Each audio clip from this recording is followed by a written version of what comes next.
Still in Dalamil, Victor? Ah, Sid. I thought you'd have returned to Cosnis by now. I did. Then I came back. I've developed something of a fondness for the place. And having worked so hard to see it saved from one fate, it would seem remiss to abandon it to another. A sentiment Master Lubor certainly isn't shy about exploiting. Hence my doing his bidding yet again. You're not the only one. What does he want you to do? He asked for my aid in putting down the bandits. And he said that you might be able to help me find them. Then you've come at just the right time. I was on my way to speak with Conrad about how to organize our forces. There are more camps in the vicinity than we can safely strike at once. But we must strike together, and we must strike soon at as many camps as we can. We can't give this league of theirs time to rally its forces. All right. Which camp shall I take? There's one upriver. Just out there, across the dunes. Leave it with me.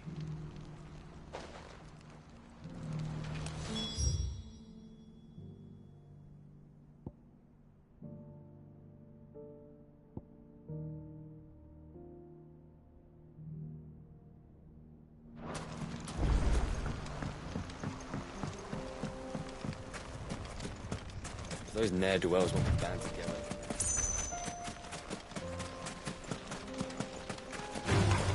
All right.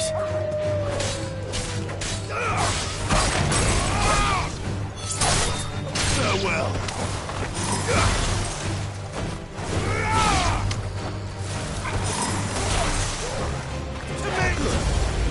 Stay down.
That must be the camp Victor mentioned.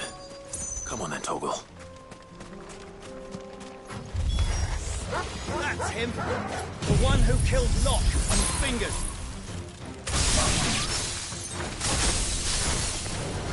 Take his head off! It's over!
I'd better let Victor know.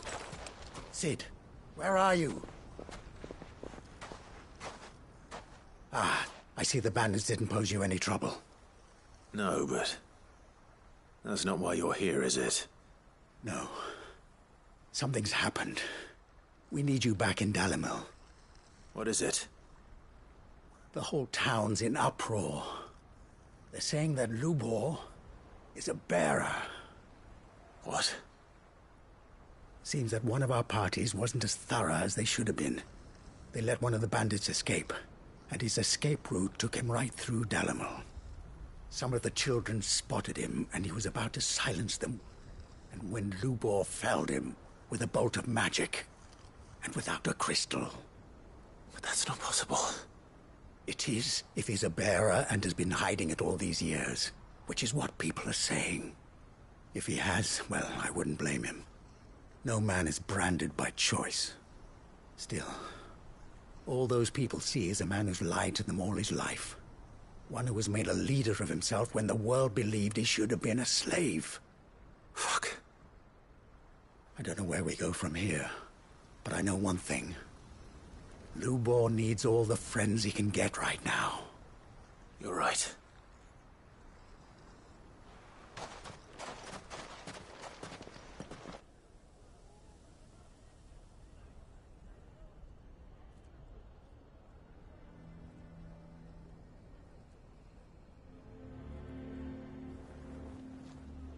And now everyone knows. I made it a habit to keep a crystal close at hand for just such an occasion. And when that occasion arose, I forgot to reach for it. Well, it was bound to come out sooner or later. We're sorry, Lubor. We tried to keep running. But we just couldn't anymore. There's nothing to be sorry for. I rather enjoyed playing the hero for once. All that matters to me is that you two are safe. Look at him talking to his betters like it's nothing. All lies, I'll wager. Just like the ones he fed us all these years.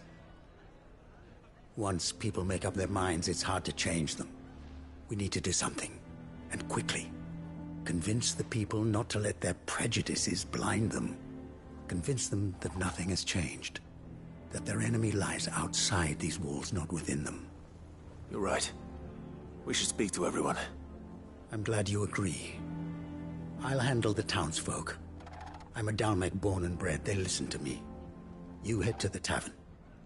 Make Conrad and Natalie remember who Lubor really is. They know that Lubor and I are friends. I might not make for the most impartial of interlocutors. Lord Underhill of Randalar's League of Merchants, however, is a trusted and impartial mediator of note. I'll do what I can.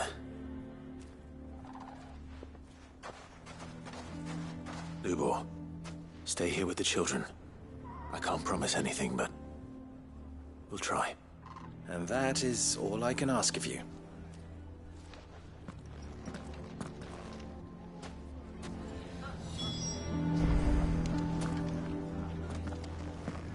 I don't care if Lubor's a bearer. He's still Lubor, isn't he? The man with the sword was going to kill us, but then Lubor shot magic at him. It was amazing. Thank you, Clive. I'm sure you have better things to do with your time.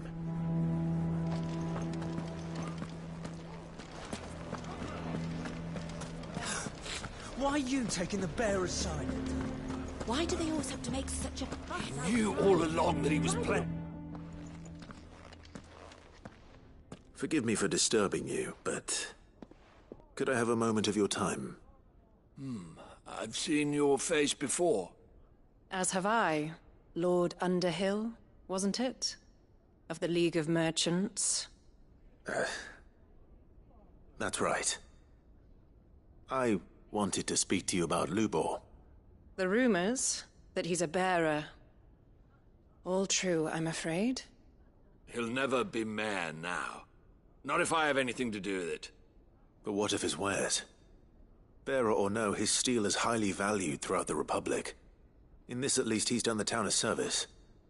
Might that not earn him a little leniency? Leniency? He pretended to be one of us when he was laughing behind our backs all the while. I'm sorry, my lord, but he lied to us. He lied to you.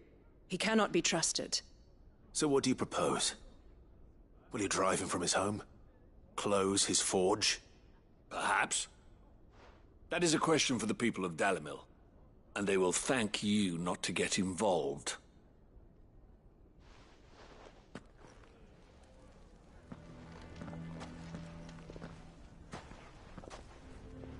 The townsfolk have made their minds up. There was nothing I could do. Nor I. Conrad and Natalie refused to consider anything but their own wounded pride. You never know. Once their anger is cooled, they might see things differently. For now, we should report back to Lubor. All right.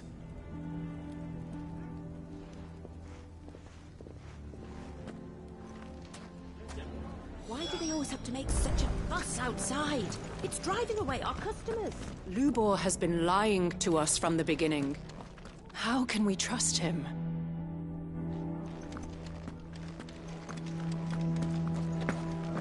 You may have your business interests to consider, my lord, but do not think you can sway us with your honeyed words. Why the hell would Victor take the bearers? For a sheriff. I assume the situation is hopeless? There's still hope. But...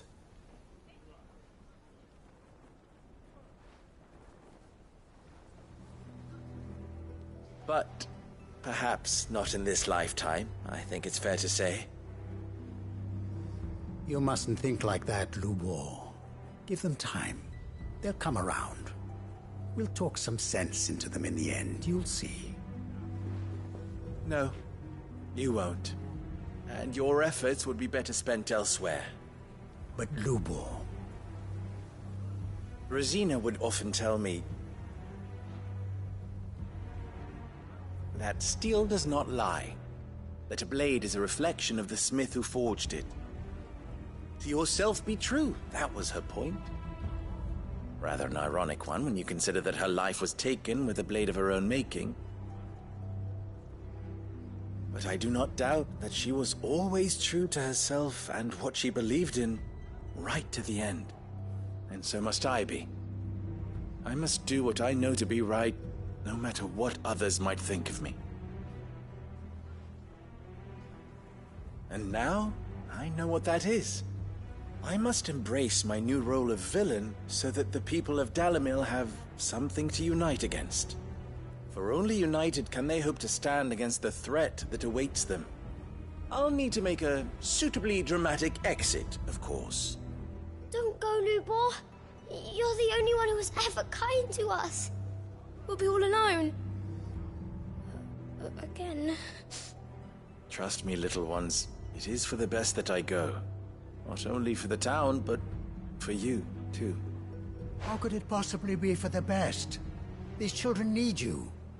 The least you can do is give the townspeople a chance to change their minds. They would not take it, Victor. It's over. Over, you say? And so just like that, you're going to throw this town and these children to the wolves? I thought you were better than this. Forget it. Do what you will. You sure you're making the right choice, Lubor? Of those available to me, I believe it's the best one. Yes. Ah, but where are my manners? Here. A reward for clearing out that bandit camp. Right then. I have packing to do. If there's anything I can do. Anything. I'll bear it in mind. Thank you.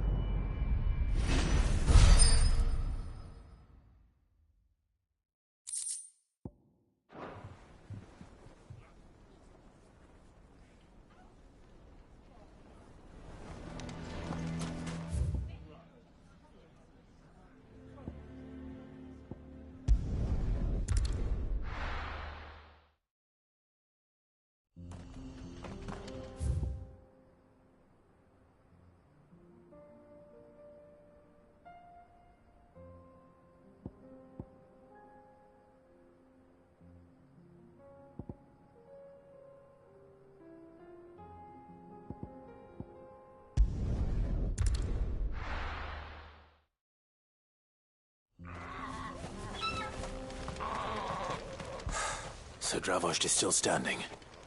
For now, at least.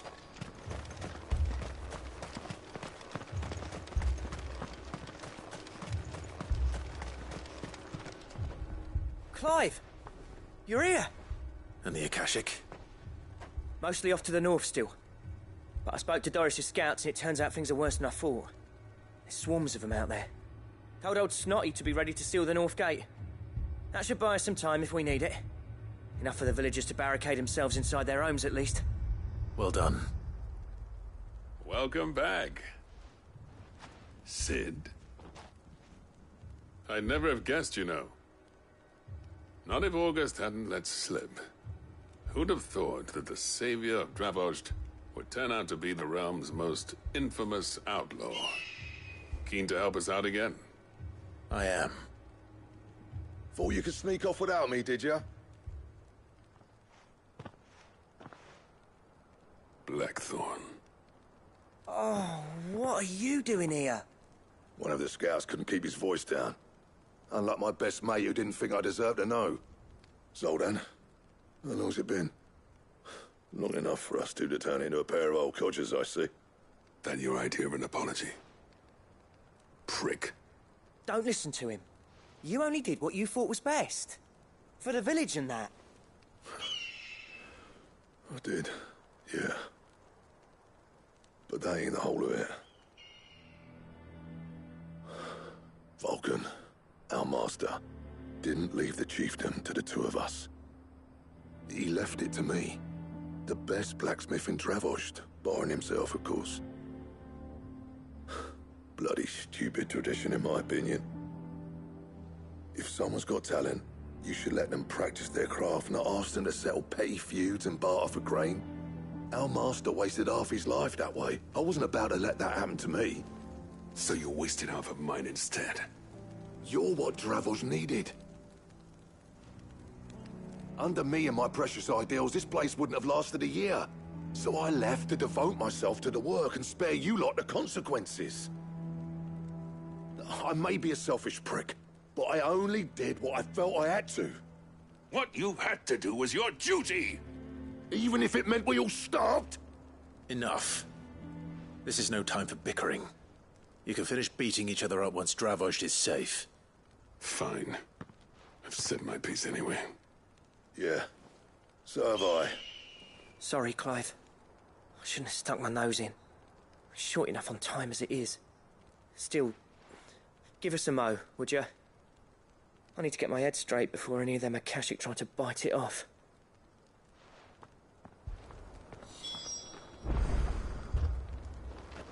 You, ready for the off, then? We can't afford to waste any more time. Right you are. Might be worth having one last word with the scouts, though. Don't want any nasty surprises, do we? Oh, and Blackthorn, you and Zoltan might be better off staying inside the... Akashic on the move. How close are they? Within sight of the walls, and there are more coming up from the mines. What was I saying about nasty surprises? They'll wash right over us if we stay out in the open. We're pulling back behind the gates. Good idea. Get yourselves inside, but keep your weapons handy. Understood.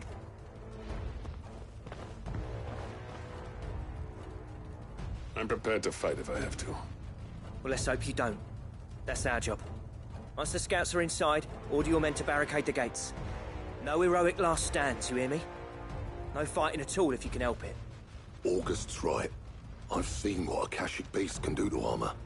The people here are tough and willing, but they ain't equipped to face what's coming. I'm going out there. Start work on the gate as soon as I've left. I'll give you as much time as I can. And if they kill you? You evacuate. But it won't come to that. I promise. You'd better be right. Take good care of Dravost till I get back. Leave it to me. And give those things what for, yeah?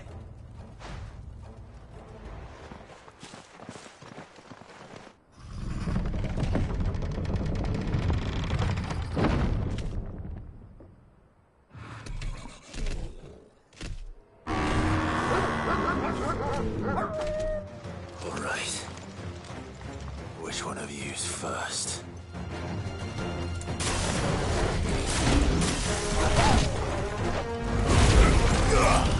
Fire and flame!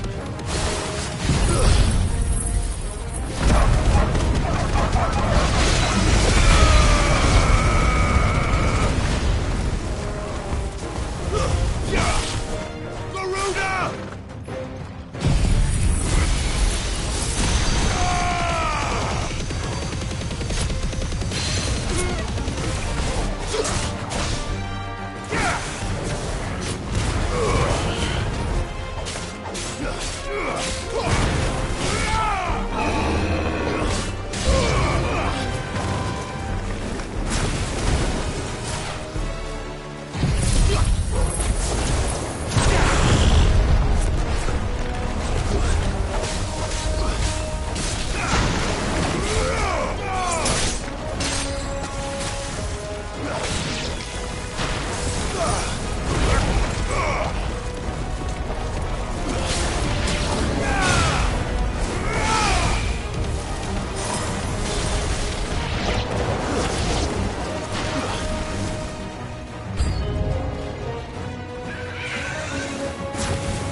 Waken, Witch!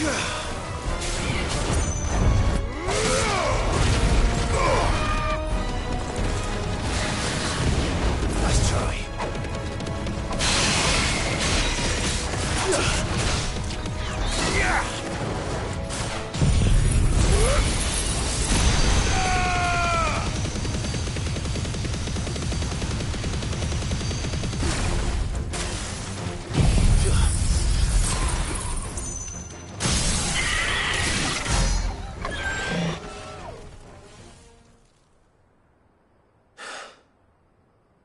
Is that it?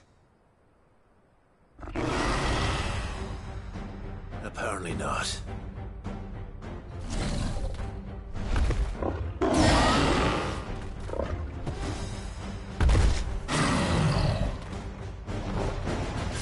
They're not getting past me.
Now, the question is, did I miss any?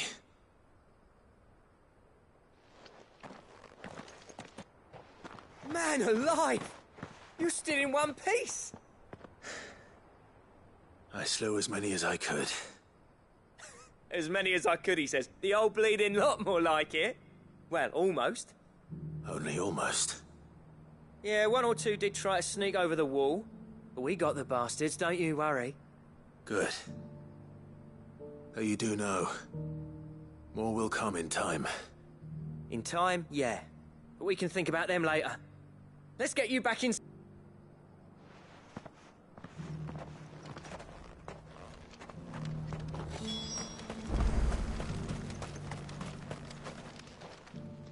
Sid!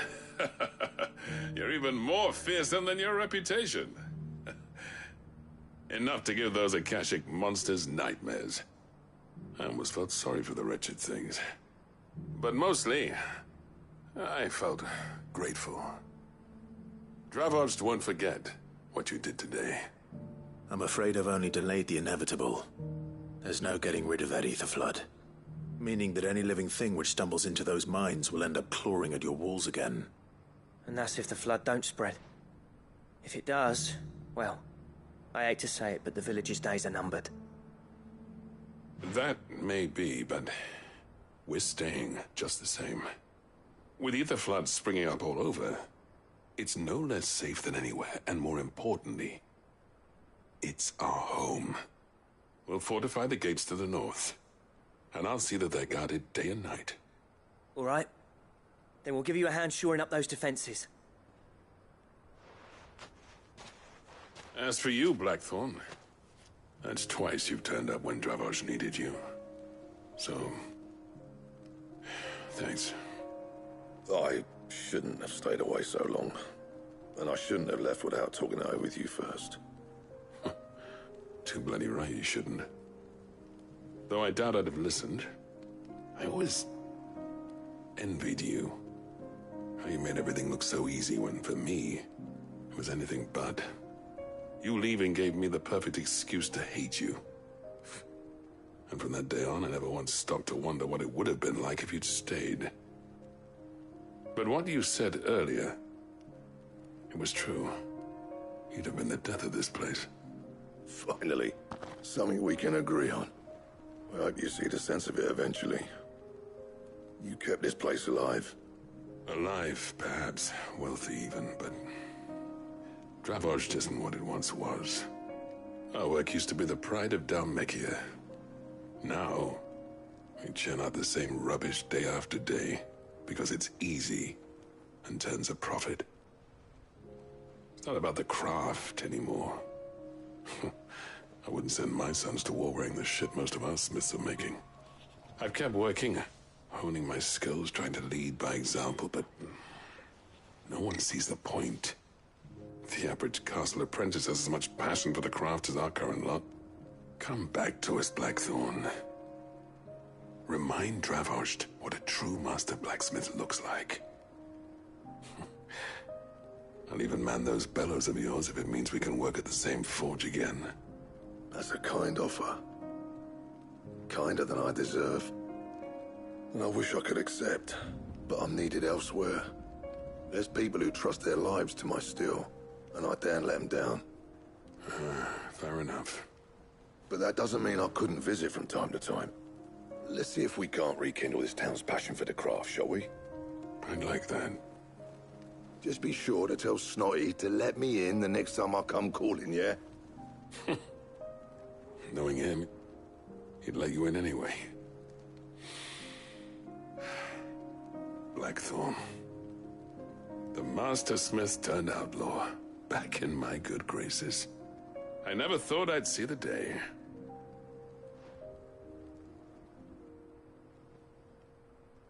I'd say that went pretty well, wouldn't you? Even better than I'd hoped. Sid, I've got something for you.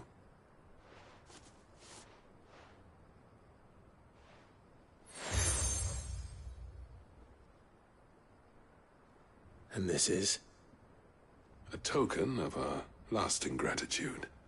But I'm of a mind to make you a far grander gift.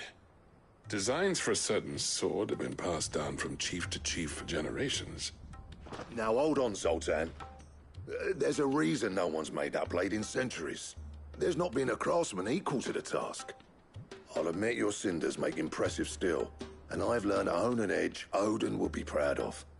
But the engravings on that thing are enough to make a jeweler cry. And they're not just for show, either.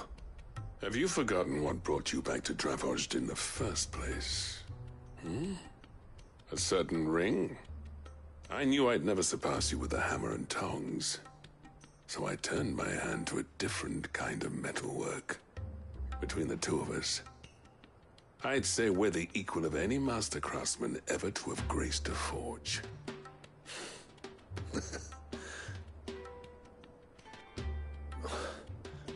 You know what? I think you might be right. Clive, you wouldn't mind if Zoltan came back to the hideaway, would you? He's more than welcome. As long as he can keep our secret. Right. Zoltan, get your tools. We've got a legend to forge.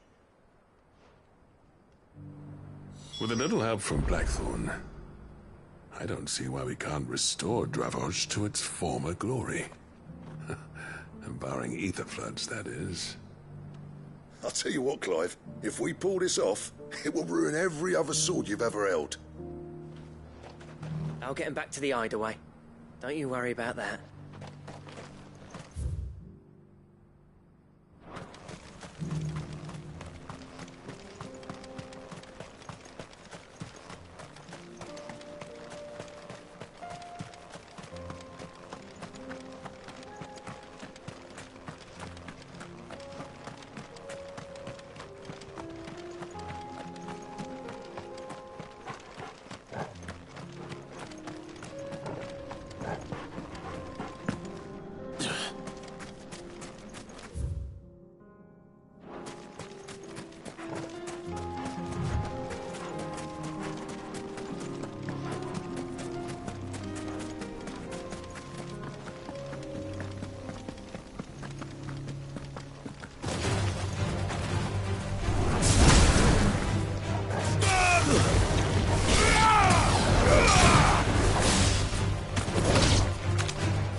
It's over!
Faster!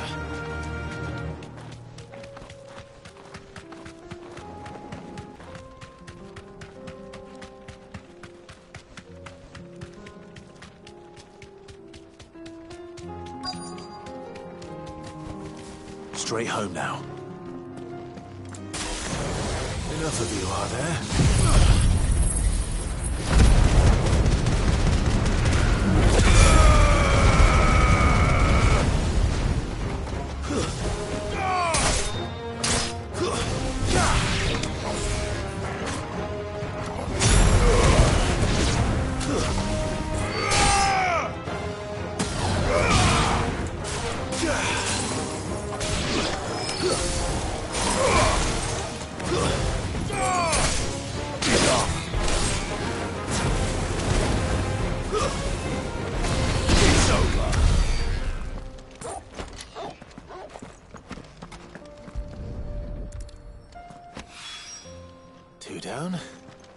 Want to go?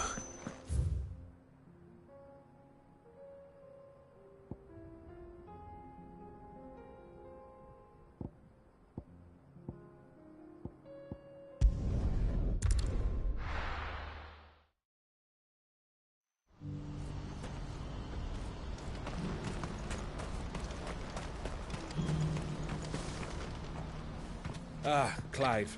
You'll be pleased to know that the negotiations are progressing well. That is good news. Yes. Our comrade in Randalar has just sent word that the contract should be signed very soon. But I still have much and more to prepare. It's a huge undertaking moving this many bearers at once. You couldn't do me a quick favor, could you?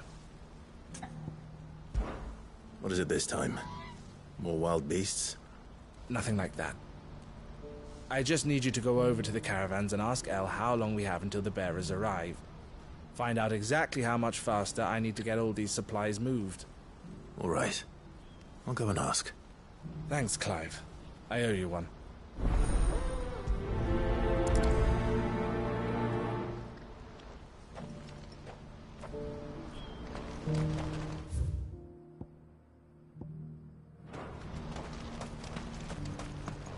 What's happened?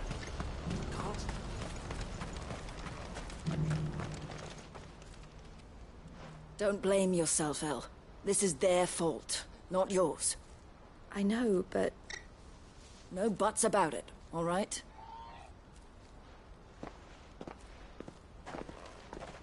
Is something wrong? Vonnie came to give me a message from our intermediary. The talks with the Republican army have fallen through. They've reached an agreement with the Silver Peak Consortium instead. Though prices have fallen of late, we deliberately offered above the going rate to try and deter other bidders. But the Consortium offered double what we did, and the army jumped at the chance. And you had no opportunity to make a counteroffer? None at all. And we were so close. El? What's happened? I saw Vonnie leaving. She didn't look happy.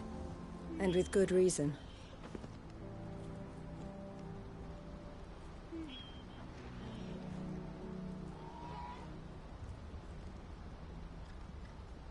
But I thought we were the only ones the Fist were speaking to about the bearers. How did the Consortium even find out about this? It's not so surprising. They have ears all over the Republic. This isn't over. The Consortium will have to sell these bearers eventually, and at the price they paid, buyers will be few and far between. I'm going to Randalar myself. Alone? You sure that's wise? Are you offering to be my bodyguard? How kind. Meet me at the checkpoint near the capital gates. I'll send an owl ahead and request a meeting. You go to Cashlock, Theo, and get everything ready. We've waited far too long as it is. Even if I fail to free these bearers, there will be others. Someone needs to prepare the place and keep any prowling beasts at bay. Oh, and that's me, is it? Well, it looks like I'm following orders till she gets back from meeting the Silver Peak Consortium, who've been doing their best to undermine our scheme. She'll never join them after this, surely. No, she said it herself. She still has plans for Cashlock, even if this one falls through. She means to stay with us, then.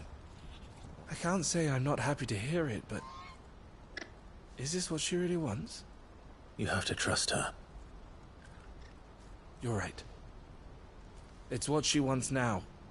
And if El's off fighting for the cause, I should do my part too. So I bid you farewell and safe travels, my friend. I'll gather my men and leave for Cashlock. We'll make sure the place is well stocked and defended. You go to Randalar and see if you can stop my sister biting the Consortium's heads off. If she won't consider her prospects, someone has to. I'll do my best.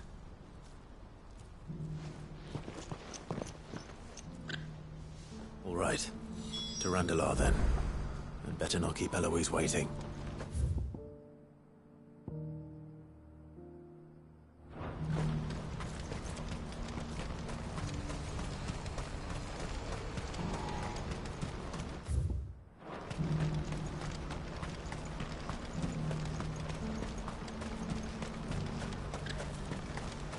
What I wouldn't give for a hot meal.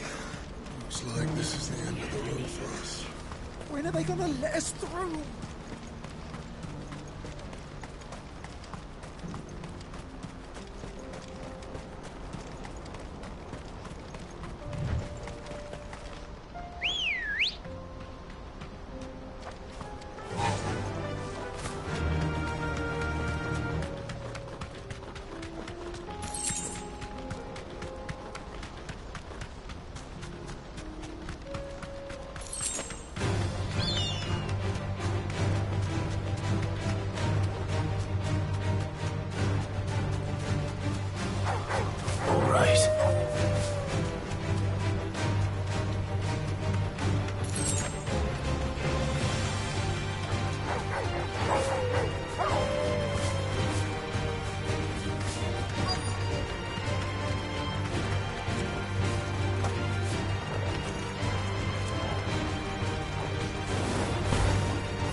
I hope I didn't keep you waiting. Did you arrange to speak with the consortium? Here they are now. You wish to consult with me? I did. It's about the bearers you recently purchased from the Fist. We had all but finished making arrangements to buy them ourselves, and then you stepped into the fray. You misunderstand. The consortium had an interest in purchasing them from the very first. It was only our regard for you that kept us from bidding. But your hesitancy in accepting our offer to you suggested that the regard was not mutual. And so we resumed our business. I did not hesitate. I am simply not inclined to make such decisions without first giving them due consideration. But what is done is done. Come then. How much do you want for them? Alas, you are too late yet again. We rarely take on such unconventional merchandise without a purchaser in mind. The bearers belong to him now. Who is your buyer? A trader from across the water. A most demanding fellow, if it's any consolation. He insisted the bearers be fed, dressed, even given their own bunks for the voyage over. That's what you get when you deal with continental types. I wouldn't know. Oh yes, the culture on the continent is quite different to ours. They pay good money for bearers not fit for the knacker's yard, and treat them like kings. But as long as they pay... That does sound unusual. No matter then. If they've already left our shores, there's little that can be done. Allow me to withdraw my interest. And with it, my interest in joining your organization. My associates will be sorry to hear that.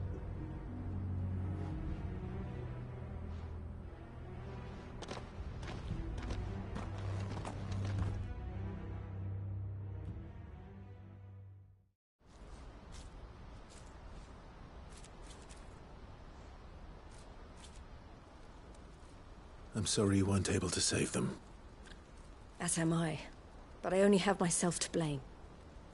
He was right, you see. The Silver Peak Consortium did intend to buy those bearers before I did.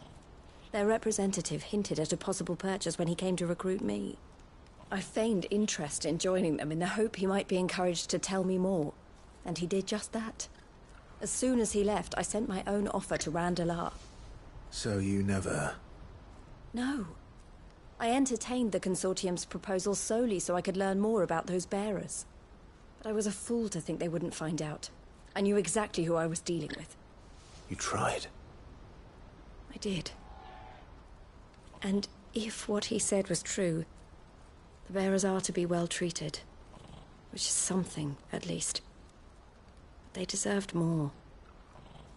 I wanted so badly to see them freed. Eloise! Eloise! Word from Cashlock. The village is under attack. A pack of beasts have come down from the mountains, and there's a dragon at its head. Theo and the others are trying to hold them off as best they can, but the odds are against them. They need help, and fast. Theo! I'll go on ahead. Thank you, Clive. I'll gather some men and join you there. Just... make sure he's safe.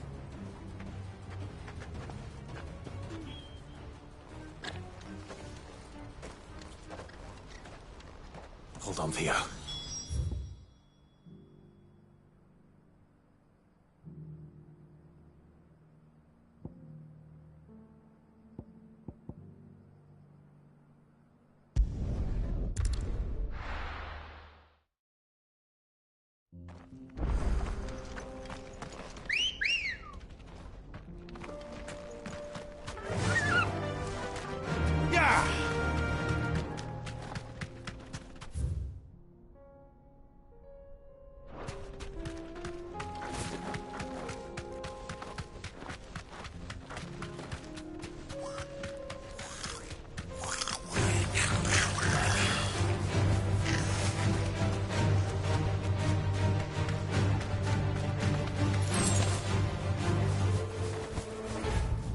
I can walk from here.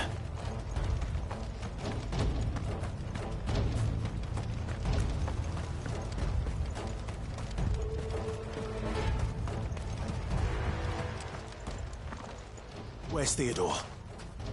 Upriver! He led the dragon that way to keep it from the village, but the whole area's flooded with ether. We just have to pray he makes it out in one piece. I can do better than that. Torgal, with me.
Any more time.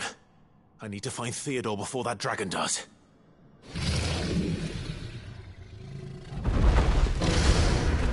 Looks like it's found me. This thing's turned as well. This isn't going to be easy.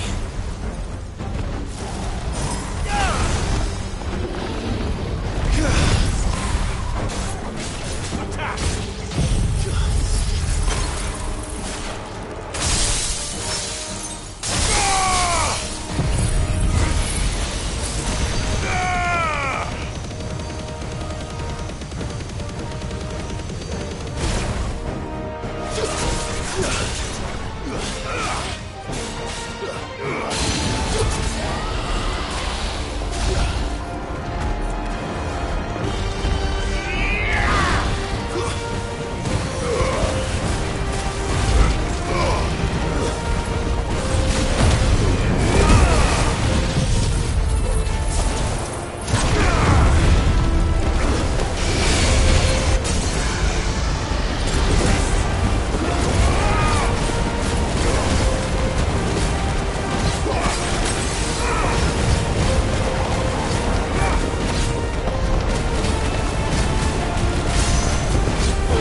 Theodore, you had me worried for...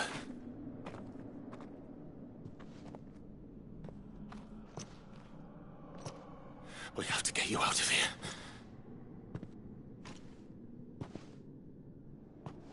I think it might be a little too late for that. Bearer or no, there's only so much ether a man can take, and that Drake just wouldn't let me leave. You have my thanks, Sid, for finishing what I could not. For keeping Elle's dream. Theodore!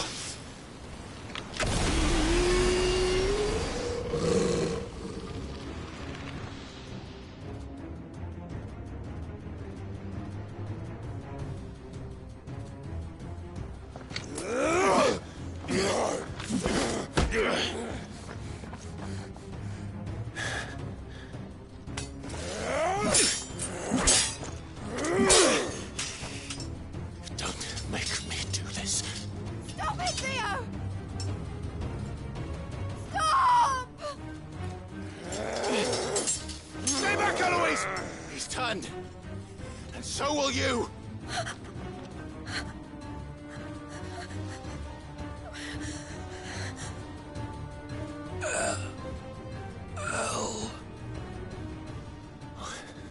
Theodore.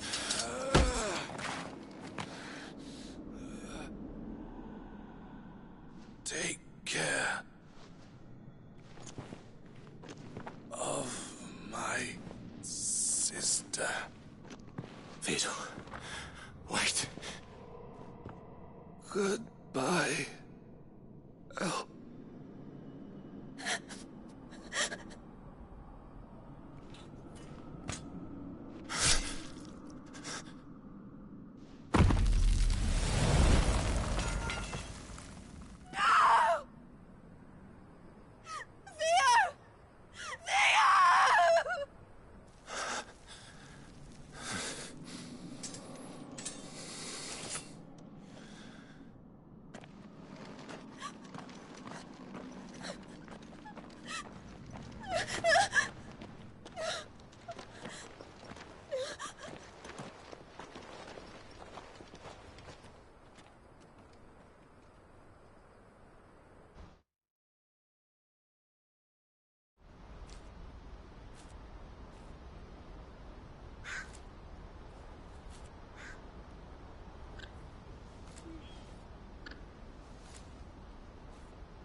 Thank you, Clive. I think I'll be all right now. That was true bravery he showed. Leading the dragon away from the village like that. His first instinct was always to protect people. To put others' well-being before his own. And now he's gone. Because I sent him to that place. Against his will. It wasn't against his will. He was ready to do whatever it took to show you he could stand on his own. So that you would finally be free to live your own life. To live my own life? He never could come to terms with the choice I made. What exactly happened? You once told me Theo was the first bearer you ever helped.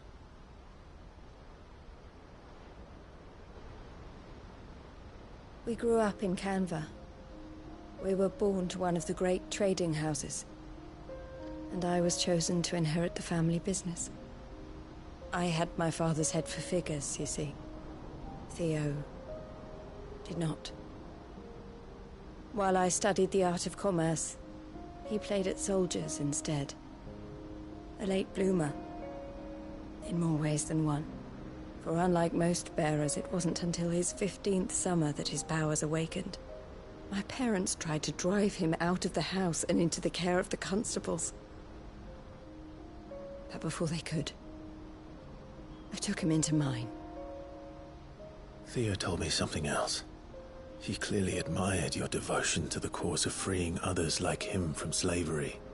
But he said you deserved a better life than this. He wanted to free you from what he called your bonds, just as you freed him from his. I would be lying if I said I had not wondered from time to time how much easier my life might have been if I had allowed Theo to be taken and devoted myself to the family business instead.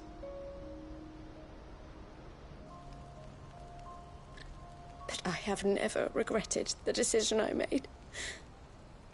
Being with my brother meant more to me than tradition or reputation.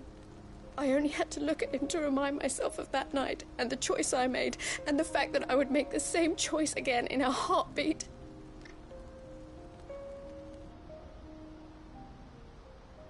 He was never a burden. How could he even think that? If anything, I was the one who weighed him down. You weren't, Eloise. He said it himself, that he had always been grateful to you for saving him, and that he wanted to repay you by letting you live the life you were denied. Neither you nor Theo weighed each other down. You loved one another. You did whatever was necessary to continue living your lives together, and you always would have. You're right. All I ever wanted, all I ever did, it was so we could be together. Oh, Theo, why did you have to...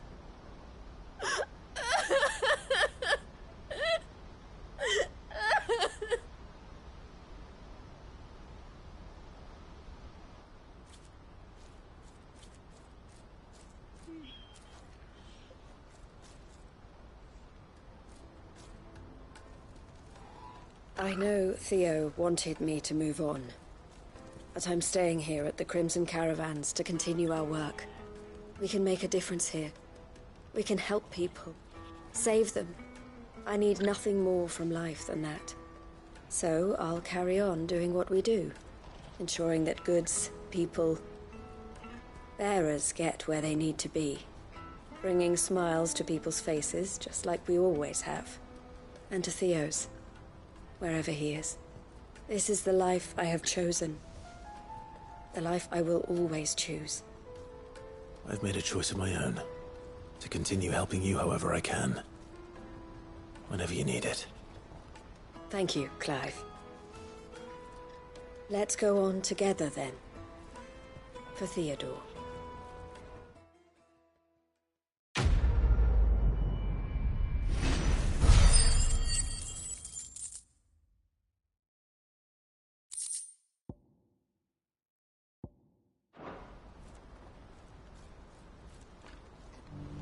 The Crimson Caravans is my family business now, and I would not exchange it for the world. I brought Theo here to be safe, and I have never looked back since.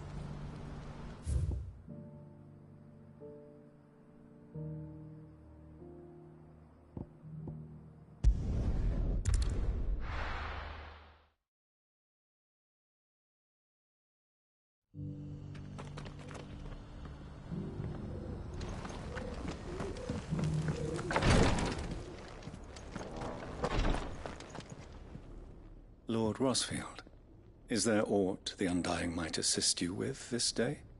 Perhaps. My brother said that your order was helping him with his quest to uncover Ultima's origins. Have you learned anything of note since last we spoke? Little unless, I regret to report. I see. Be assured, however, that we will not rest until the truth is known. Even now, our archaeologians scour ruins in every corner of the realm for traces of Ultima's touch. Fallen ruins, I take it. Dating back as far as Phoenix Gate. Indeed. Ultima's thralls are oft sighted among the remnants of the fallen civilization, as if protecting the secrets concealed within. Secrets we'd see unearthed. Should our methods be of interest, my lord, mayhap it would please you to observe some of our number at work. Would that be possible? Of course. A survey is being conducted not far from here. Perchance you are familiar with Kretov, a small hamlet built around a fallen airship. I was due to visit my colleagues there to collect their preliminary findings, but if you would consent to do so in my stead, I'm sure that they would be honored to relate any discoveries they have made to you directly. All right. I'll go and meet with them. They will be most gratified, I am sure. Might I suggest you take the road through Titan's Wake? It will lead you straight to the village after but a short walk. Thank you. I will. I wish you a safe journey, my lord. May the Firebird's flames burn ever in your heart.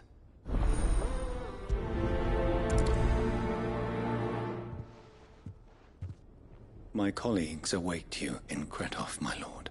But say the word, and they will be only too glad to share their findings.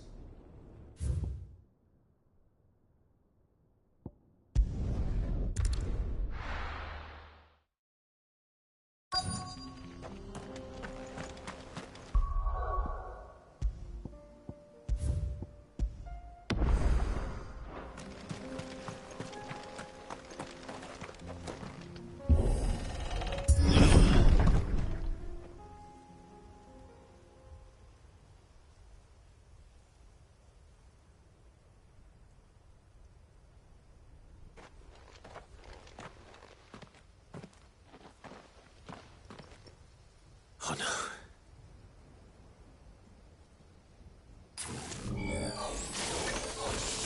You'll pay for this. There may still be survivors. To me, Blades!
Whatever that thing is, I'd say it's their leader.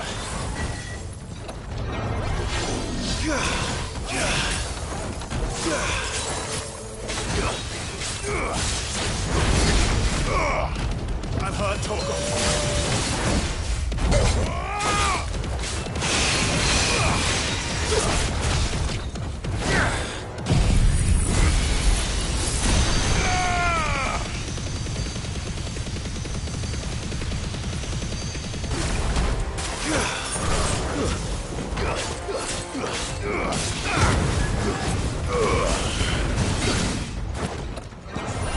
There's a good boy.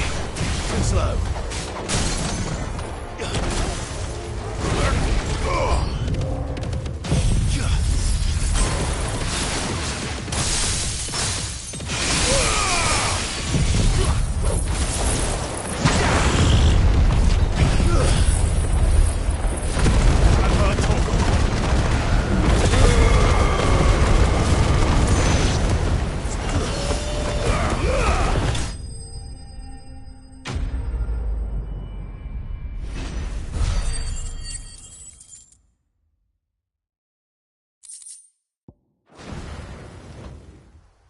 Should have stayed in the past.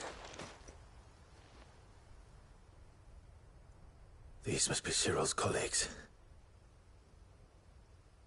You have our thanks, stranger. Who are you? Ah, forgive me, my lord. I did not recognize you. You are Lord Rosfield, are you not? We are archaeologians, tasked with surveying this site. When the echoes appeared, our brothers here occupied their attentions. Thanks to them, and to you, we were, for a mercy, able to see our duty to its conclusion. You call that a mercy? Your brothers might still be alive if you put their safety before your duty. Surely this survey wasn't worth dying for. We are charged with uncovering Ultima's origins. A duty of the highest import, as I'm sure you will agree. And you think your dead brothers would agree with you too?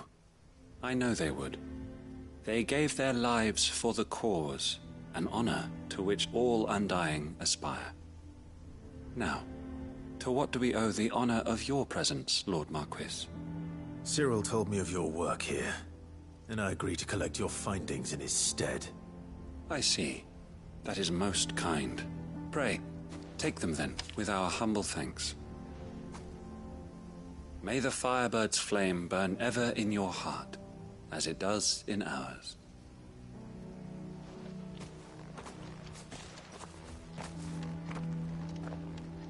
It's one thing to lay down your life for another, but for a survey... I suppose I'd better get this back to Cyril.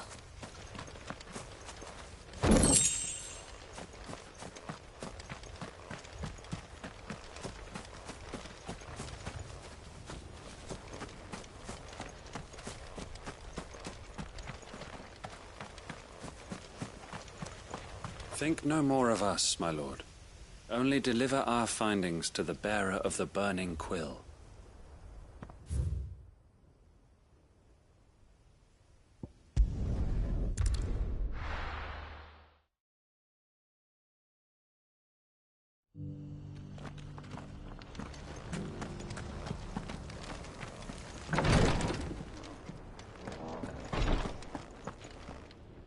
Ah, you are returned, my lord. I collected your colleagues' preliminary findings. Here, take them.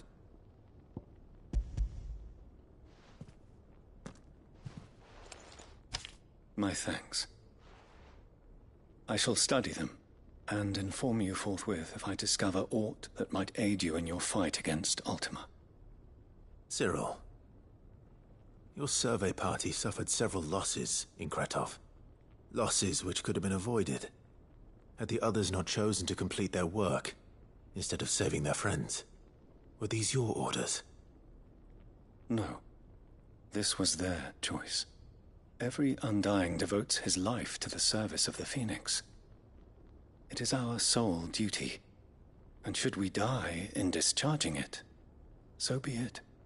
Even when death is avoidable. My lord, I fear that this is not a point over which it would be fruitful to argue. The Undying have served the Phoenix for countless generations, and your opinion of our methods, however earnest, is not like to change them. We live to serve the Phoenix. Our very order exists for that purpose, and that purpose alone.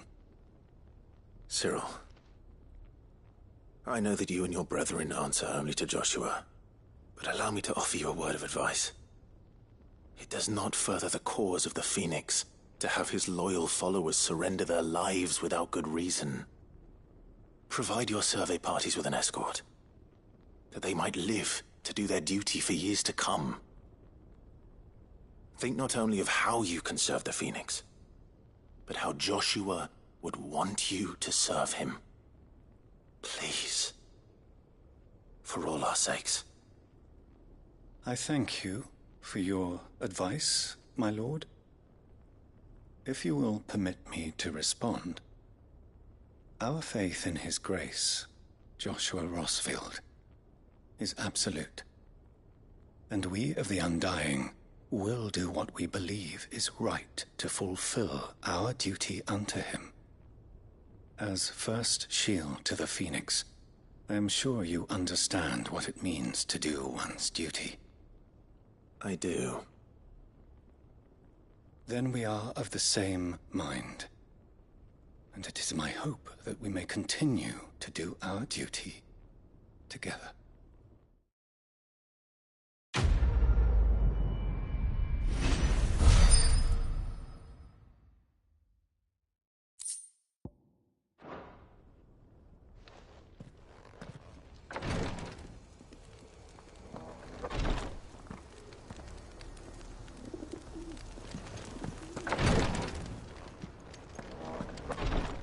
We of the Undying devote our lives to the service of the Phoenix, and you, my lord, are his sworn shield, sworn to protect him from any danger. We both have our duties, so let us see them done.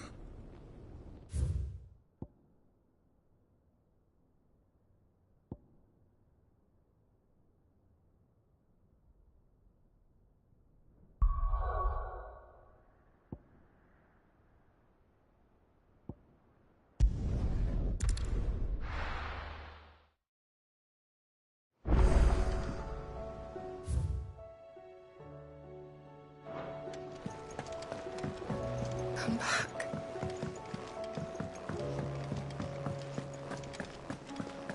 Oh, don't tell me we've run out of Papio nuts and all. Ah, the man himself. We were just about to make a start on that sword I promised you. It's funny, but none of this would have been possible without your help. You remember Camille? We'll be using his leatherwork for the grip. The steel, meanwhile, will be tempered in a fire, burning the cinders you charmed out of old Zoltan here. And that whetstone from the Outer Isles, that'll be what gives the blade its edge. And the final flourish will be my talented colleagues' engraving. A team effort led by the greatest blacksmith alive. Now, save that talk till the thing's finished, yeah? Right. I'm ready if you are. To the bellows it is, then.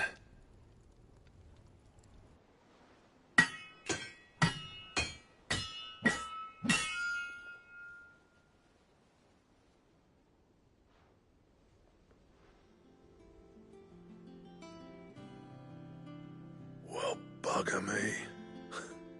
We actually did it.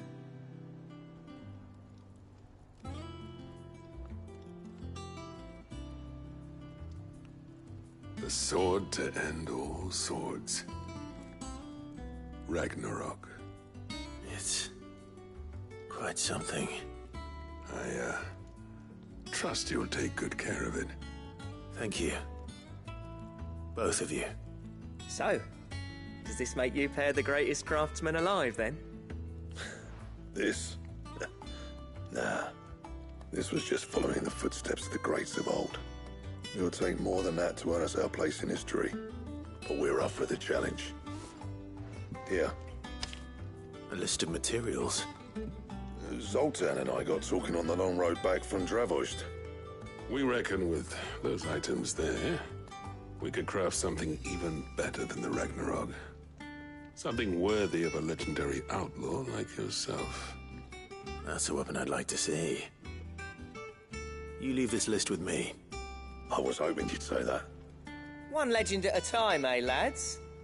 Before you start on the next, who fancies raising a cup to friendship reforged? Good idea. No more drinking to forget my past.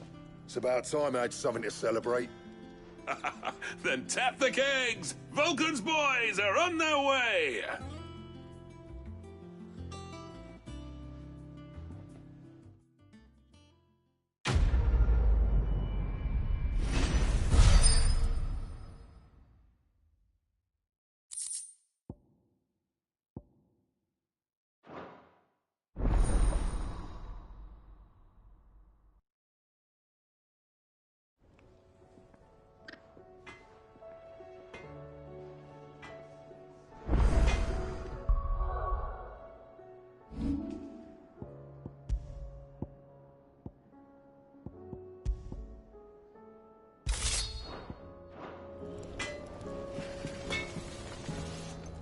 Trouble with your gear, or... I never thought me and Zoltan would ever speak again, let alone work together. And if it hadn't been for you, we wouldn't. You've been a good friend of me, Clive. The best. What do you want?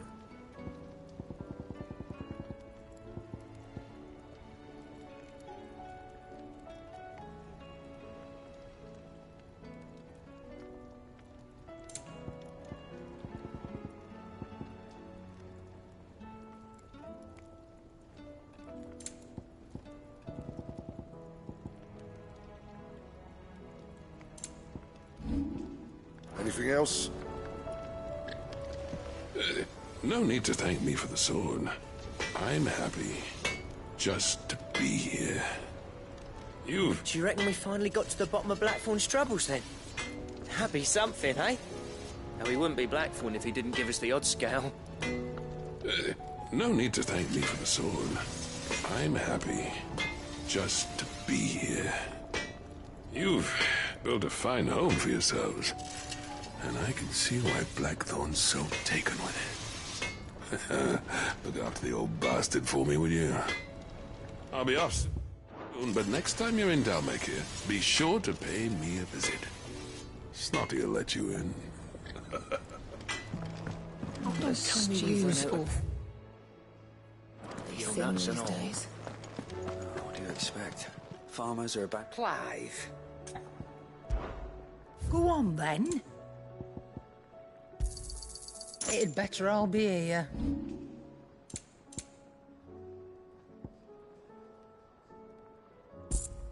Finished, are you?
you're going to try and convince me to stay, save your breath.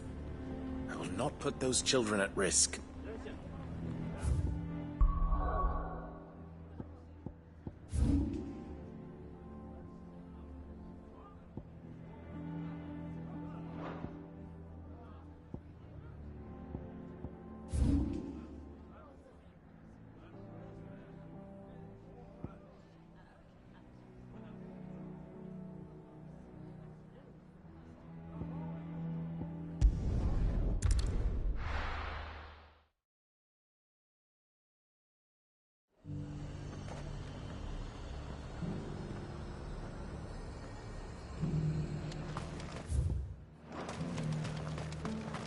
I got peppers to numb your tongue. I put fire in your belly.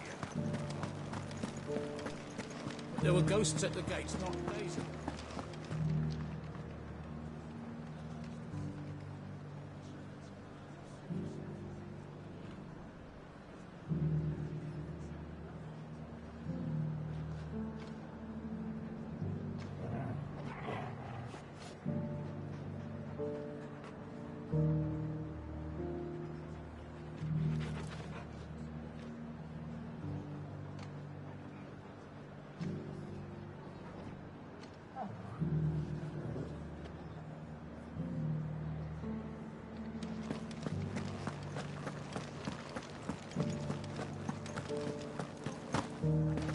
Those things I said before about not being able to fight.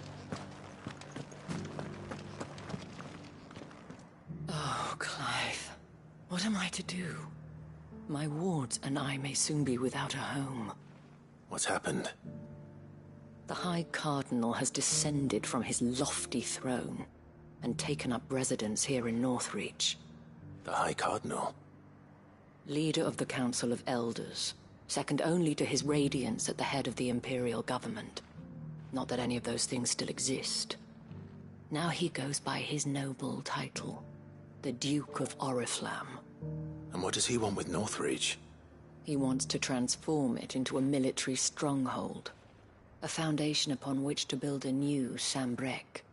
He's already secured the support of the various army remnants, with promises that they shall be afforded the respect they deserve in his empire. One built on the confiscated property of the people. He would rob the populace to pay for it.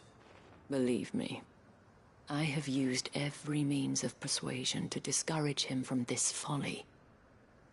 But for whatever reason, he will not listen to me. What does Captain Philippe make of this? When the town was under attack, it was him the soldiers rallied around. Couldn't he use that influence again? How? By speaking out against one of the most powerful men in Sambrec. A man whose stated aim is to revive the empire Philippe's comrades swore to serve, and to improve the soldiers' lot within it. The captain can offer them a regular supply of gruel, and an occasional trip to the Vale to help them forget the terrors they face each day. The Duke offers them a vision of strength and safety. No. Any attempt to incite mutiny would cost Philippe the support of his men, if it did not cost him his life. But given the mood around town, mutiny may yet be unavoidable. The people have little appetite for further deprivation, least of all when it serves only to elevate others. And who could blame them? Clive, would you appeal to the Duke on my behalf? For your services to Northreach, you have the respect of the soldiers, and they will take you to His Eminence if you ask them. And unlike Philippe, no bonds of loyalty prevent you from speaking your mind to the man. Well, will you try? You could hardly fare any worse than I did. I'll see what I can do. Thank you, Clive. Tell me then, where will I find this Duke of Oriflamme? In the garrison? Overseeing the troops, yes. All right. Wish me luck.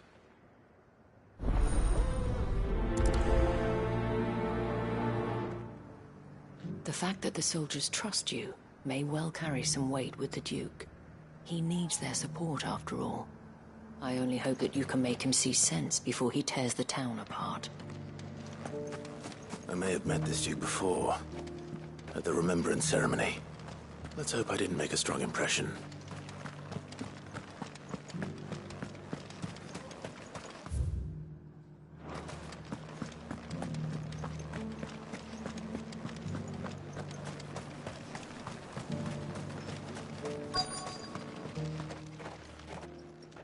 Halt!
Oh. Sorry about that. You're the dame's man, aren't you? You got some business with the captain? No, actually. With the Duke. I was hoping I might be able to speak with him. We're under orders not to let any civilians pass. But you should be all right. His Eminence has heard all about you and your heroics. Wait here. I'll go and ask.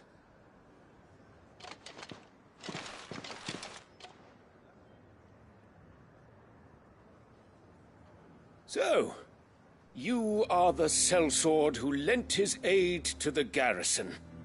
The Empire owes you a debt, and I shall see it repaid. But tell me, is it wealth that you seek, or favor? Neither, Your Eminence. I thought only to inquire about your plan to turn Northreach into a stronghold.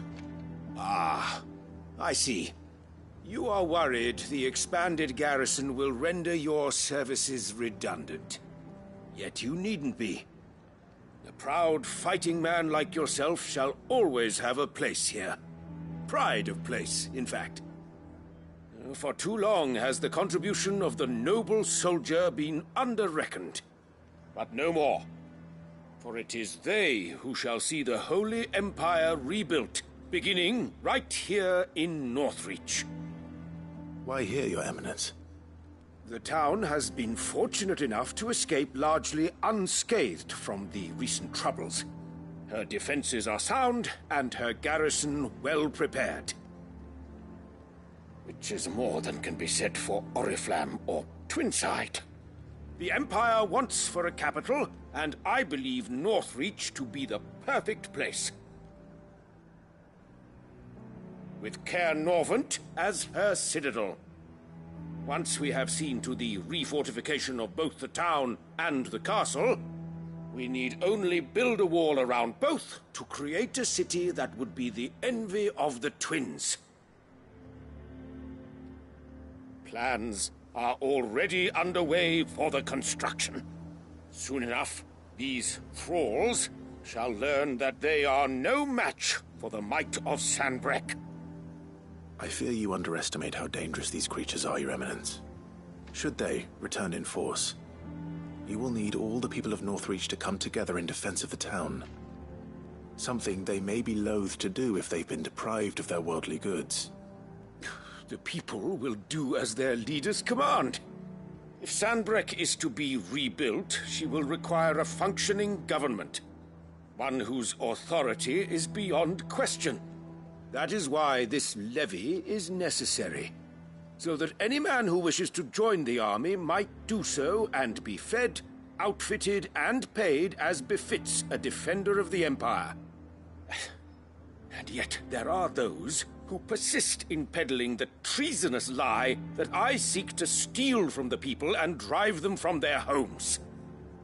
I suspect they're afraid of losing what little they have left. Precisely. The common folk have little and less, and you mean to deprive them of even that. You would sow the seeds of your new empire in your own salted earth. Sabine, we have discussed this. Yes, and I told you then how putting the empire before her citizens would lead only to revolt. Without an empire, there are no citizens. And in yours, there will be only beggars. Is that what Griga wills for her people? Do not take her name in vain, Sabine. I'll come back later. A citizens' revolt. I wonder what the people really think of the Duke's plan. It wouldn't hurt to ask them, I suppose. Let's begin with those on the other side of the wall. Sabine, you are embarrassing me. As long as you remain, the veil will see to your needs.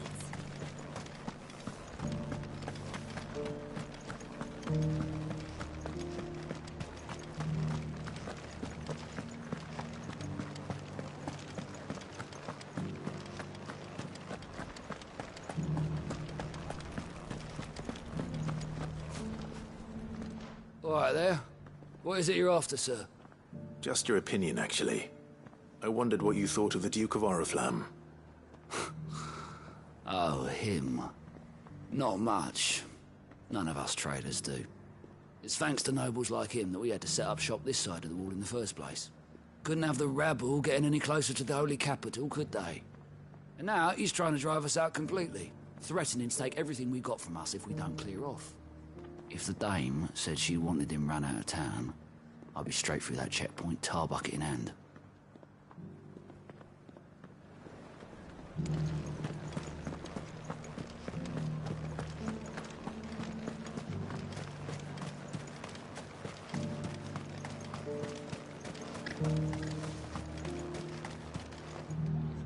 A question, if you don't mind. What do you think of the Duke of Oriflamme? Don't get me started. You build a life for yourself somewhere, earning for some noble to turn up and tell you you've got to hand it all over to him. If he thinks his name and his chains give him the right to empty our purses, he's in for a rude awakening. We'll do whatever it takes to keep what's ours. Whatever it takes.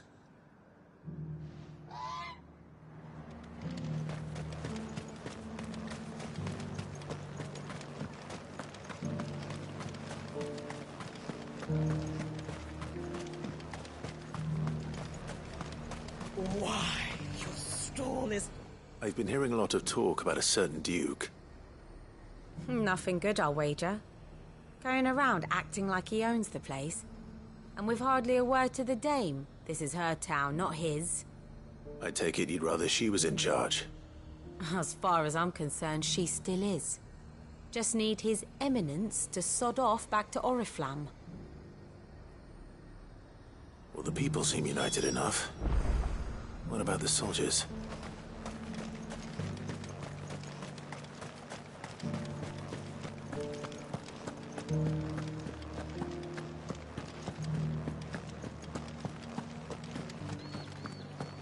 You needn't fret.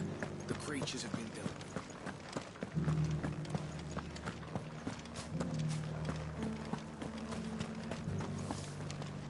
Excuse me, do you have a moment?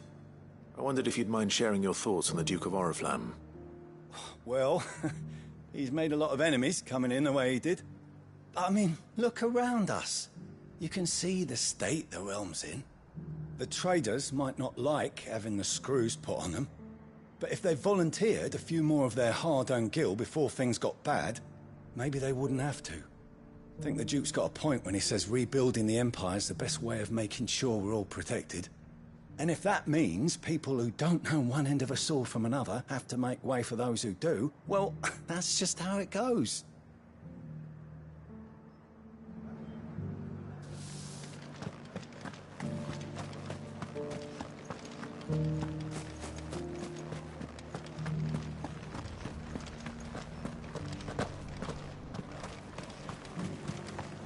As long as you remain, the Veil will see to your needs. You're the one who was talking to His Eminence. On the dame's behalf, yes. I was trying to persuade him not to take the people's goodwill for granted, but it seems my words fell on deaf ears. What do you think of his plans? I'm a soldier, mate. He tells me what to do, not the other way round. Listen, I've got nothing but respect for the dame, but I've got a family to look after. That's where my loyalties lie, not with the town or the Empire, but with my wife and children. If the Duke can get us cement and the equipment we need to fight off those blue-skinned bastards, I don't care how he does it. I left everything. Sabine, you're embarrassing me. I hear the Duke of Oriflamme plans to turn this town into some sort of fortress. Do you think that's a good idea? It's not for me to say. All I know is that unless the Emperor orders me otherwise, His Eminence's word is law. Look, no one likes all these taxes and tariffs, but empires don't come for free. Once Sanbreque is back on her feet, we'll all reap the benefits. Let's see what Philippe makes of all this.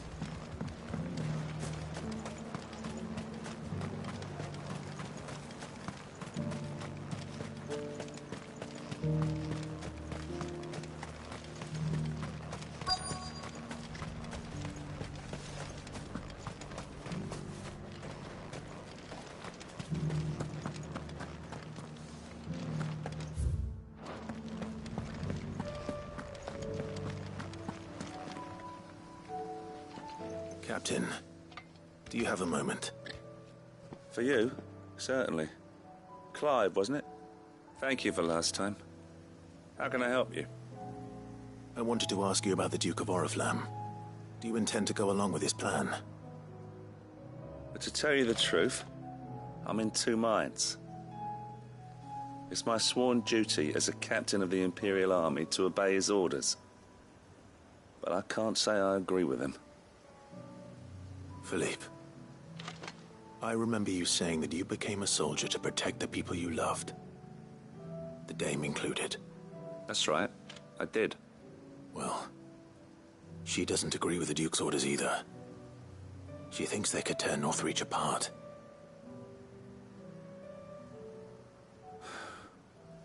And she's probably right. Thank you, Clive. I know what I need to do now. Protecting the people I love is what matters. Doesn't matter how. Well, duty calls, so I better go. Thanks again.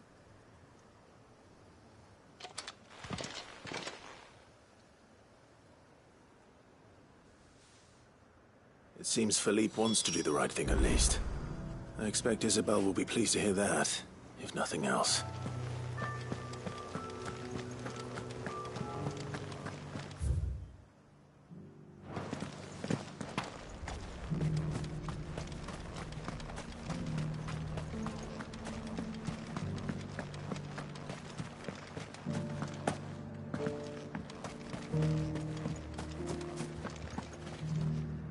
Ah, Clive.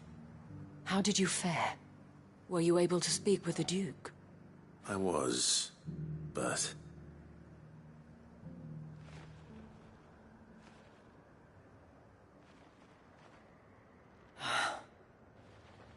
So Northreach is to be a fortress after all. Well, it will certainly help to hold back the thralls. There's no denying that. Though I doubt it will come as much consolation to the townspeople whose worldly goods are confiscated to pay for it. They deserve to be heard, Clive. To have a say in this new empire the Duke means to build. Sadly, His Eminence values their obedience more than their opinions, and hopes to reassert the authority of the state. I fear he sees the people as mere pawns on his chessboard to be sacrificed for the greater good. Needless to say, they themselves are of a different opinion, and would rather their destinies were in your hands. The soldiers, meanwhile, are content to follow their orders. And not just because of the Duke's rank, but because of his vision. I thought as much. Had I sworn to protect Sanbreque, I dare say I too would want nothing more than to see it rise from the ashes. Thank you for trying. But the battle is lost. I don't know about that. What happened to your uniform? I handed it in, along with my resignation. Told the lads I wished them well, but that I owe it to those I love to call it a day. But why? Because I realized what really matters to me. Not following some nobleman's orders for the sake of it, but protecting what I care about. Protecting Northreach. I honestly don't know when those monsters will return, but I'm certain they're not finished with us yet. And when they do come back, we need to be ready for them. We need to stand together, all of us. And with you to lead us, milady, I reckon we can do it. It was you who finally convinced me, Clive. There's no point following orders if they go against everything you believe. Indeed.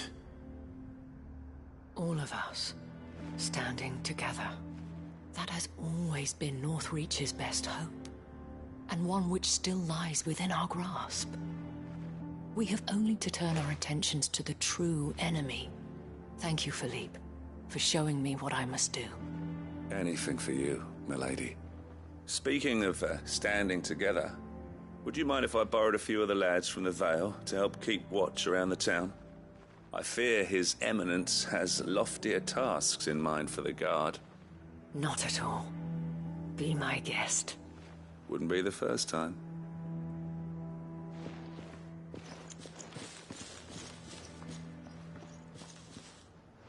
There may be hope for Northreach yet. Especially with men like you and Philippe to champion our cause. I, for my part, shall continue to work upon the Duke, in the stubborn belief that I might still tempt him into joining hands. But I suspect I shall have to call upon your aid again. Until then, Clive. Until then.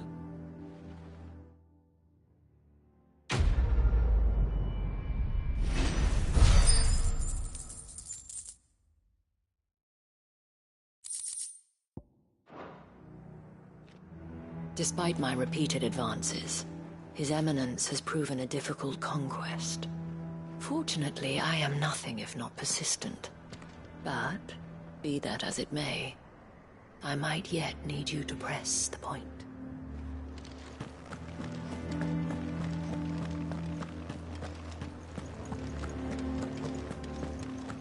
those things I said before about not being able to fight. You needn't fret. Creatures have been dealt with.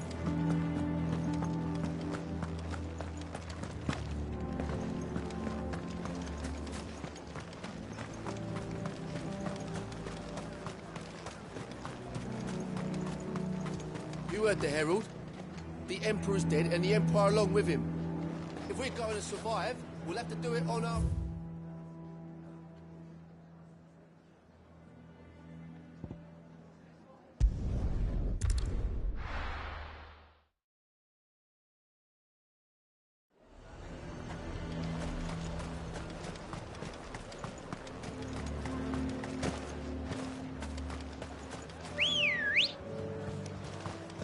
I swore to protect this town and the people I love.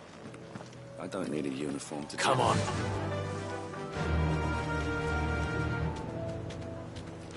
Yeah!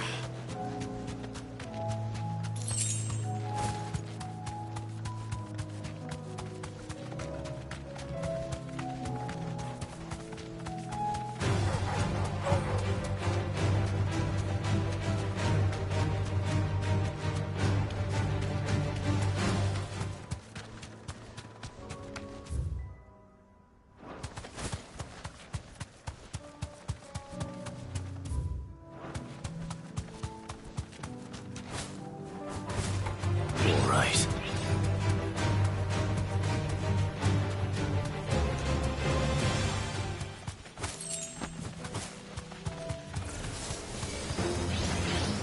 Thanks, Cal.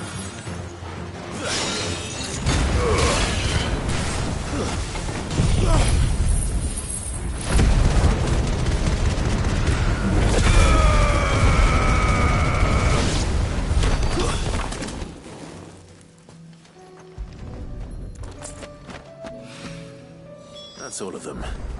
Owain can uncross his toes now.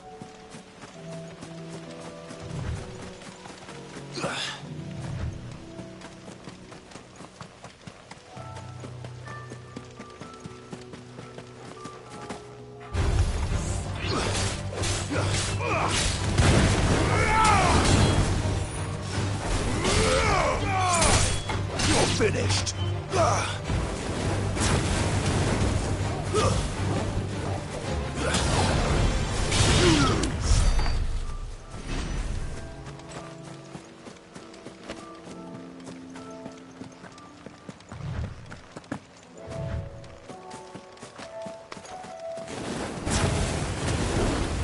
No holding back.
covered in nicks and lumps, the lot of them. It's a wonder they can still walk.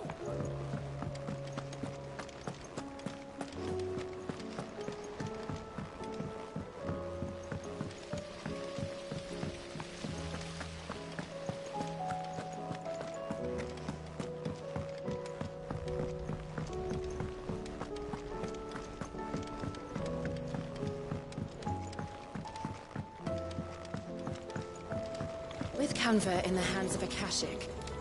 Ah, Sid. Wasn't expecting you back so soon. So, is it good news or bad? Good, thankfully. Here. Ah, that's brilliant! Thanks a blimmin' million!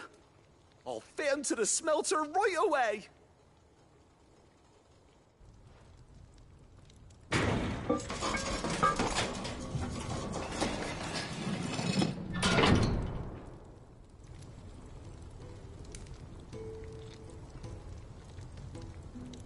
May I present to you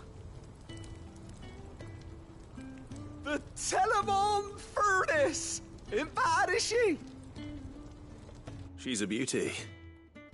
You saved my bacon again, Sid, and I ain't about to let your good deed go unrewarded. It's fine, really. My bag's flexible enough already. Oh, don't say that. I'm sure I can make a few improvements to it yet. You could just buy me a bigger... How about that clasp? Looks a bit stiff. Reckon you could loosen it up and make some more room? And I reckon I know how. With a new alloy we've been working on. The Telemon Furnace was just what we needed to perfect it. It's a metal, see? So it's lovely and strong, but it's also, well, stretchy, if you can believe it. Stretchy metal. Well, if you insist. That is the spirit. You'll love it, I promise.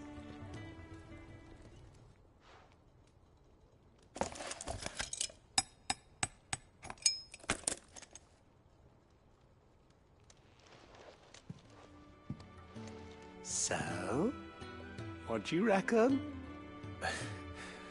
It's actually quite ingenious. Thank you, Owain.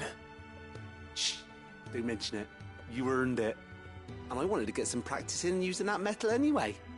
Reckon we'll have all kinds of uses for it around the hideaway. Can't think of any right now, but that's our job, innit? Dreaming up new ways to make life easier around here. Maybe even out there, too. One day, the whole world's gonna know about the inventions you've helped us put together. That bag of yours will be the first of many. You mark my words. They'll hardly believe their eyes, I'm sure.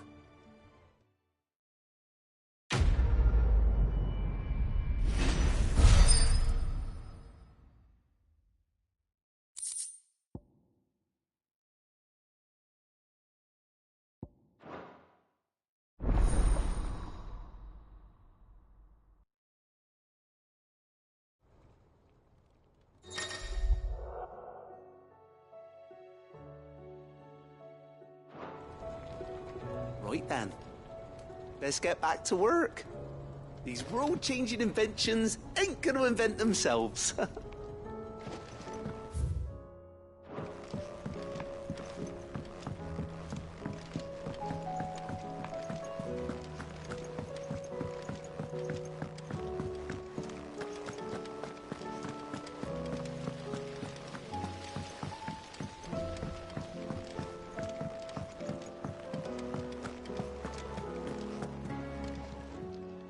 Welcome to the Patron's Whisper.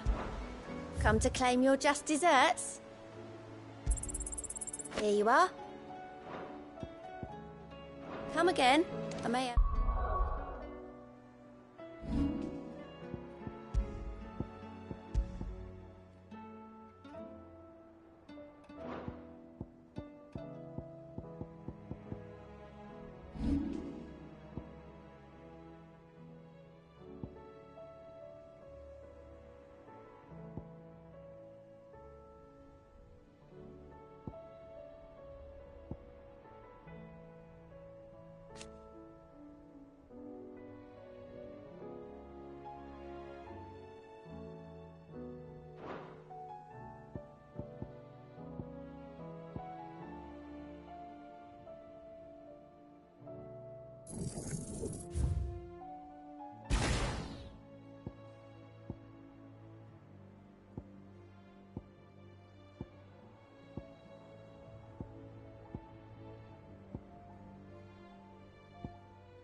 More for ya.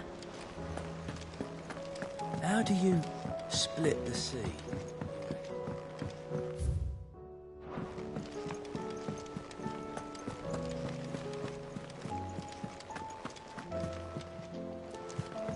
Come back.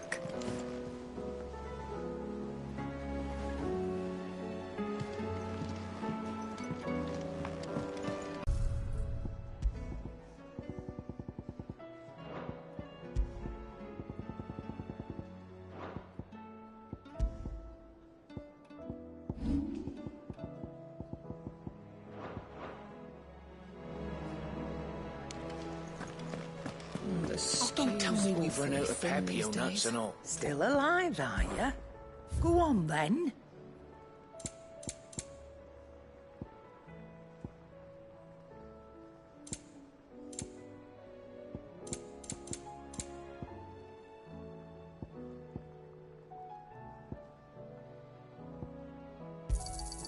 You're rubbing me blind, you know.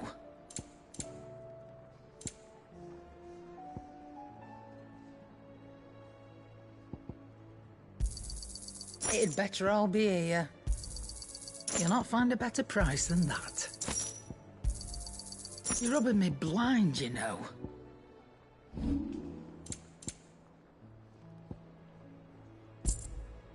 Is that all?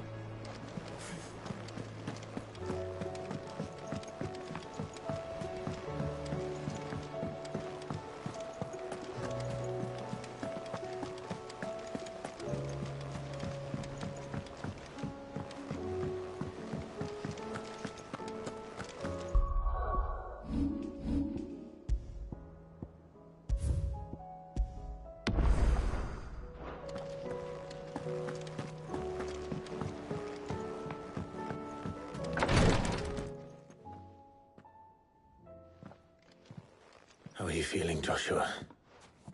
Better than I was. But not nearly as well as you should be. Your cuts and burns may have healed, but your body still bears the burden of every spell cast. And what would you have had me do? It was no ordinary foe we faced. It was the Warden of Darkness. Yet still, it was not enough. The king could have ended me at any moment, but instead chose to toy with me like a curl does a mouse. You underestimate yourself. Oh, it was crystal clear.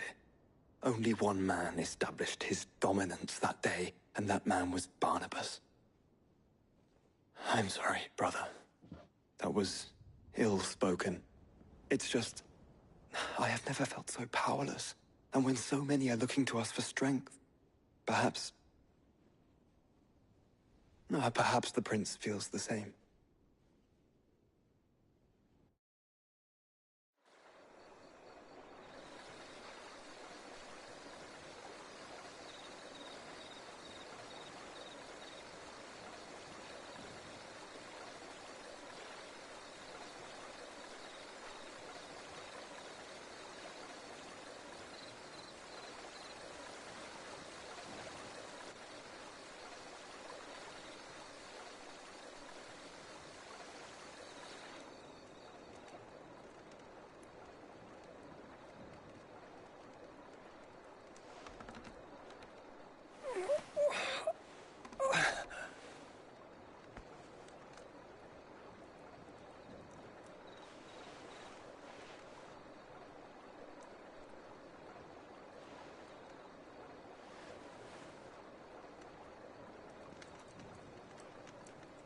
What is this place?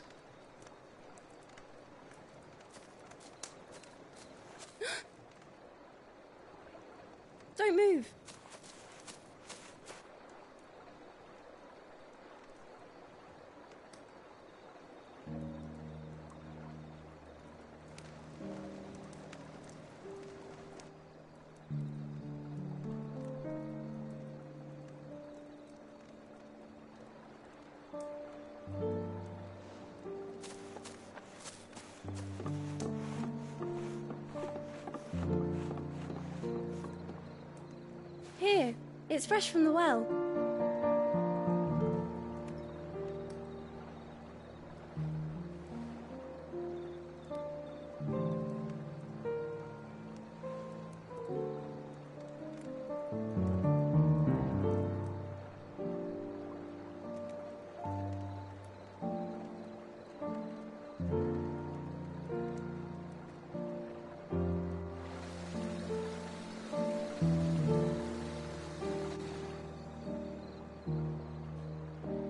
Grandmother told me spirits sometimes get lost, and that the lanterns guide them to their proper place. I set one on the river for her when she passed away.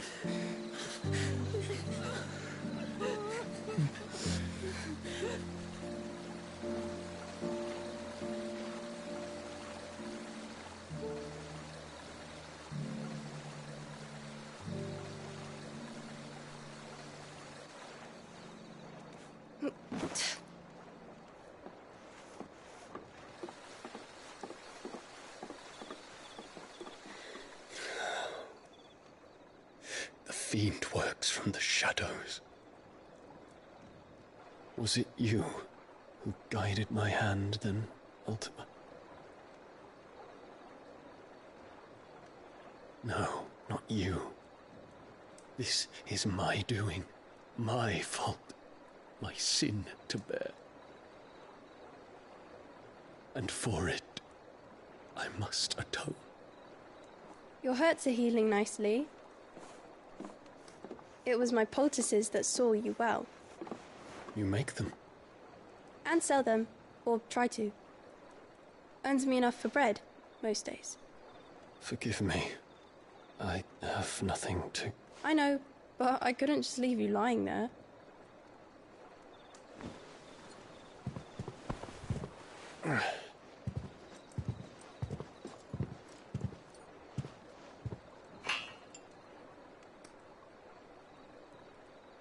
You're going then? Of course. I'm healed. Thanks to you and your poultices. Will you promise to come back and visit?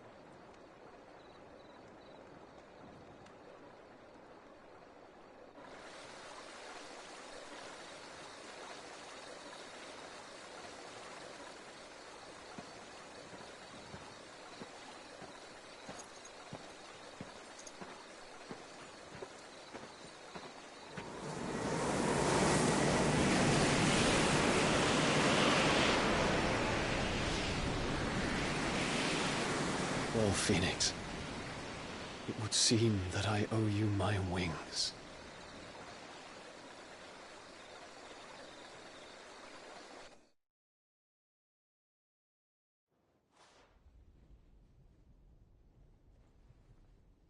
Perhaps he can find an answer.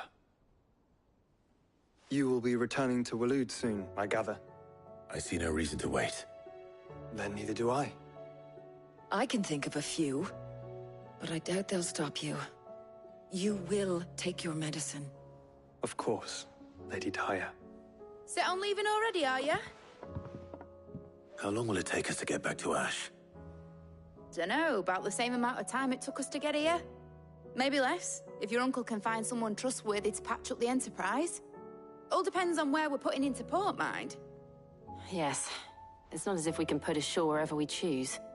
We have to assume that the whole of Ash is hostile, and that we'll be attacked on sight. Then we must find a place they won't think to look. And I have an idea who might know of one. The Professor! I'll go and tell you coming!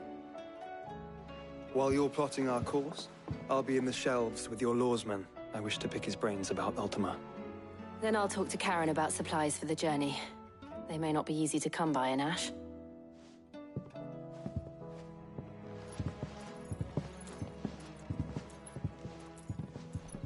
Your brother's body won't take much more of this recklessness. You know that, don't you? I do.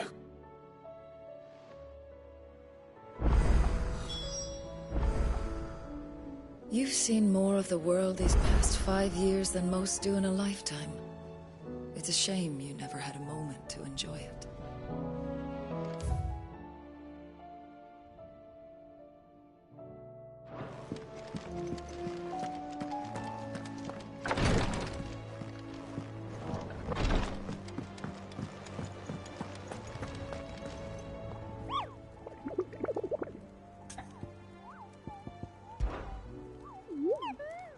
Through Orcish lands.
Don't tell me we run out of Stew's patio awfully nuts and all. thin these days.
Fly, Ambrosia.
This one. Stay close, Torval.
should have picked on someone your own size.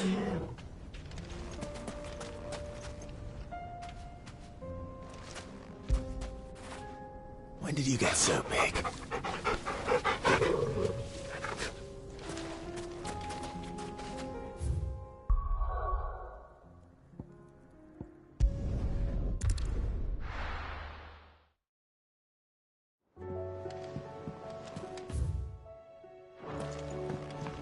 Come back.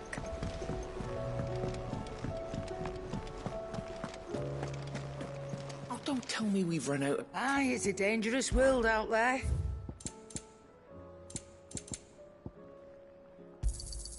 You'll not find a better price than that. Is that all? The stew's awfully thin these days. The sound of ringing still.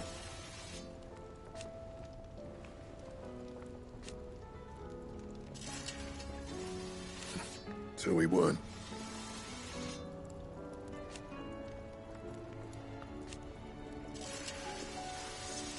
Who knows?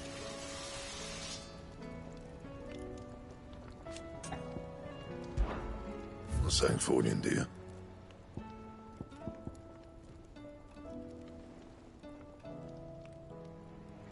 Anything else?